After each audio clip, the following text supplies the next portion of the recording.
வணக்கம். மேல்நிலை 2ஆம் ஆண்டு தமிழ் பாடத்தில் இன்று நாம் காண இருப்பது துறை சார்ந்த ஒரு இலக்கண பகுதியை காண இருக்கிறோம். துறை விளக்கம். முதலில் பொருண்மொழி காஞ்சி. பொருண்மொழி காஞ்சி என்பது பொதுவியல் திணையினுடைய ஒரு பகுதி என நாம் கொள்ளலாம். நினைவில் கொள்வதற்காக வசதிக்காக நாம் அவ்வாறு செய்வோம். துறை விளக்கம். மக்களுக்கு நலம் செய்யும் வாழ்வியல் நெறிகளை எடுத்து கூறுவது.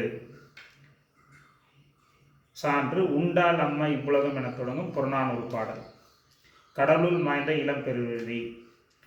நாம் இந்த பாடல் வரியை நினைவில் கொண்டால் பொதுவியல் திணை சார்ந்தும் பொருண்மொழி காஞ்சித்துறையும் எழுதலாம். ஆகவே இந்த ஒரு வரியை நாம் நினைவில் கொள்வோம். உண்டால் அம்மா இவ்வுலகம் என தொடங்கும் புறநானூற்று பாடல். அதை எழுதியவர் கடலுள் மாய்ந்த இளம் பெருவெளி.